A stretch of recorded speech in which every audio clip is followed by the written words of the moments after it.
In the wake of the September 11th attacks, the National Counterterrorism Center was created to identify and stop terror threats to the U.S.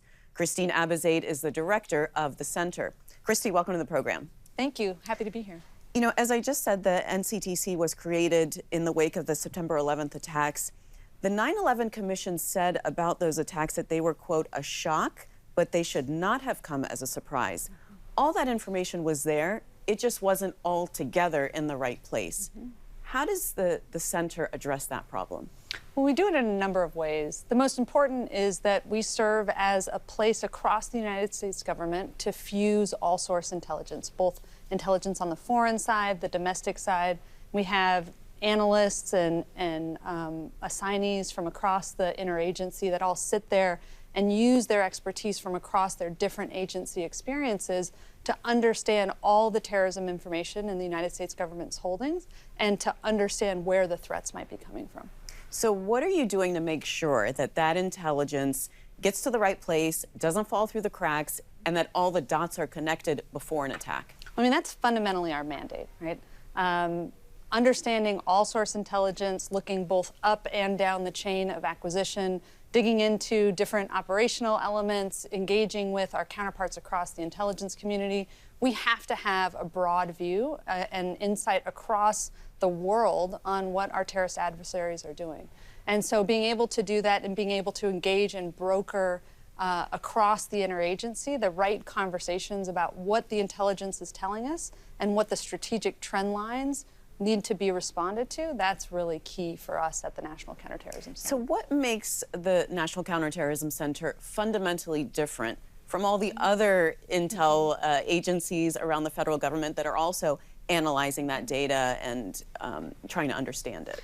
Well, first of all, we're the one place that all that data comes together. We have unique access across the federal government into various aspects of the counterterrorism challenge. But also, we're the one place where all the different agencies come and sit to do analysis together. We have analysts from CIA, we have analysts from DHS, we have OD&I cadre that are part of the National Counterterrorism Center. You can swivel your desk and have an interagency conversation just by sitting at the National Counterterrorism Center and looking at the kind of information we're dealing in. So we also have a very important independent role. We don't have an operational arm at the National Counterterrorism Center. We have a very objective view about all the information that's coming into us. And so it gives us an ability to have sort of a unique insight into the strategic value of all the information that's coming into U.S. government holdings. Counterterrorism is no longer the driving force of American national security. So how has the Counterterrorism Center pivoted in response to that change? So first of all, I think it's great credit to the counterterrorism community that counterterrorism is no longer the driving force of our national security. I credit the work that has happened over the last 2 decades after 9/11 from this very diverse, very integrated and collaborative community that has allowed us to deal with a threat that, I would characterize as less acute in the homeland than at any time since 9/11. And so as we in the National Counterterrorism Center look to evolve, still create that foundational sense of security for Americans so that we're defending against our terrorist adversaries, we also are trying to do it in the most efficient and effective way possible. And so when you look at a model like the National Counterterrorism Center, where all different elements of the federal government come together to do work in a collaborative fashion, there are efficiencies and optimizations that happen along the way. And I think we're actually better positioned now than probably at any time since our founding to fulfill the mandate of being that singularly focused organization that can provide that foundational support on counterterrorism while the rest of the government can go and do other very important national security issues. So how would you say the foreign terrorism threats have changed over the past 20 years? It's interesting, you look at how Al-Qaeda on 9/11 was a very hierarchically managed, centrally located organization in one part of the world. We've seen it diffuse over the last 21 years, in large part, because of the significant counterterrorism pressure we were able to bring to bear in Afghanistan and Pakistan, and then other places where the threat evolved to. Now, the diffusion has made it, I think, a less urgent and acute threat to the homeland here. It's made it more difficult for them to hierarchically manage attack planning. But it's also created new challenges and new complexities for us in the counterterrorism community as you see spawns of al-Qaeda like ISIS emerge in Iraq and Syria, different branches spreading out in parts of Africa. And that diffusion creates a vast amount of territory that we need to cover as an intelligence community to understand where that next threat is coming from. So then how are you innovating? How are you adapting to address those changes? So first and foremost, technology has to be part of my job. Technology modernization is critical for us to look across, again, those vast holdings of the United States government and enable us to, in an automated way, discover threats and then dig into whether those threats present an urgent challenge to us here in the homeland. And so there is a fair amount of machine learning, artificial intelligence, automation, big data analysis that all has to come together if we're going to be the unique center that holds the unique value of counterterrorism information for the United States government. We've got to find a way to do it more effectively, more efficiently. Technology is a key role. Technology modernization is essential for us. Christy, now that U.S. troops have pulled out from Afghanistan, has that crippled our ability to see and collect intelligence information? Yeah, I mean, objectively, we are not going to have the same intelligence footprint in Afghanistan as we did before the fall of Kabul. That's absolutely true. I think it's been acknowledged across the intelligence community and intelligence community leadership. I wouldn't call us crippled.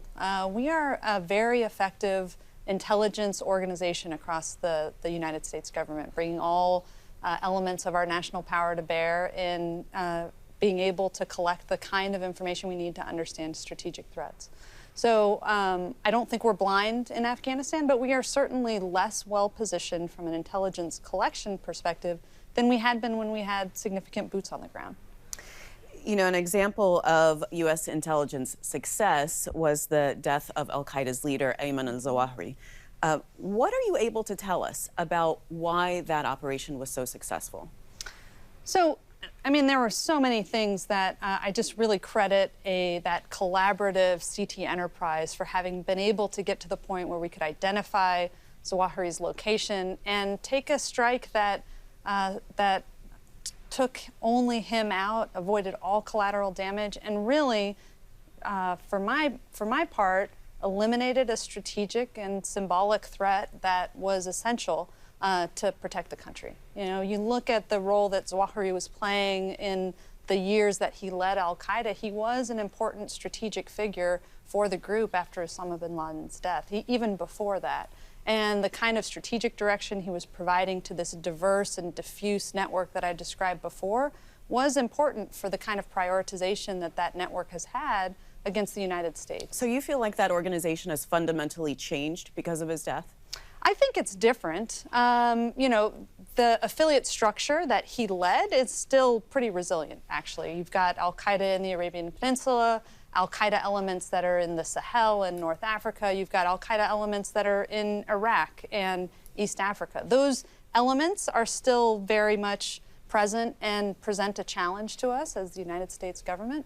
But the ties that bind them, that were really resonant in Ayman al-Zawahiri's leadership, I think that is weakened after his removal from the battlefield. And you think al-Qaeda and ISIS still pose a threat to the United States? I do, absolutely. You know, we are constantly monitoring across the intelligence community for where the threats might be coming from. And al-Qaeda and ISIS remain the main challenge for us from a counterterrorism perspective as we look across the international landscape. Part of your mission is to understand the causes of Islamic or extremist violence, let me say.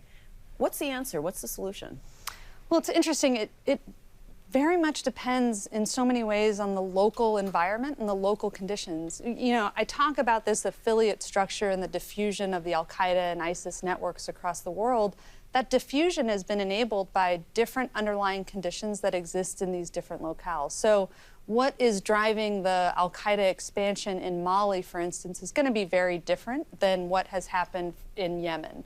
But understanding that at a level that is not just about counterterrorism, but is about fundamental governance issues, corruption, the ability of governments to provide for their people. Those are always essential components for whether a terrorist organization can thrive.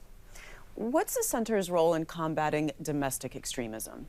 So we play a supporting role to the lead organizations for the United States government in this space, which is the FBI, DOJ, and the Department of Homeland Security. Now, I've described NCTC as having a very important domestic and foreign intelligence mission that fuses all that so we do not become stovepiped and we can see the totality of the threat that's focused here in the homeland. That does come into play when we talk about domestic violent extremism. But it doesn't put us as the primary organization focused on that. We support our lead federal agencies in that respect, and we try and do so in a way that focuses especially on the transnational aspects of the challenge, which, is resonant most in the aspect of the challenge that focuses on racially and ethnically motivated violent extremism. You also work at the state and local level. Explain that. How do you do that? So we do that in support, again, of FBI and DHS. Those are their key interlocutors. But one of the key foundings of NCTC was that we are able to disseminate terrorism information that's in the United States government's holdings to those that need it. When you think about where a terrorist attack is most likely to happen, who the first responders are that are going to need the information to deal with that, or those that could be the most effective at preventing it, state and locals are the key to protecting the homeland, protecting our communities. So we want to make sure we're getting information to them as part of our key role of disseminating the U.S. government's holdings in a way that enables them to be better postured against the threat. When you're looking at your mission as a whole, do you work with tech companies? Do you work with social media platforms in tracking terrorists and their online activities? So in general, private sector outreach, I think, is an important part of enabling that information sharing mandate that we have at NCTC. And yes, tech company outreach is an important factor here, especially because if you look at the way that terrorist organizations communicate, how they organize today, less physically and more in a virtual and online way, the kind of information that we have about how those adversaries are exploiting today's technology environment is important. And so we do engage in information sharing from that perspective. And just really quickly, what's the biggest threat to the United States, terrorism threat? So Al-Qaeda and ISIS remain intent on attacking the United States. I think we've done a really good job as the United States government in making ourselves a harder target over the last 20 years. But we have to keep our eye on the ball.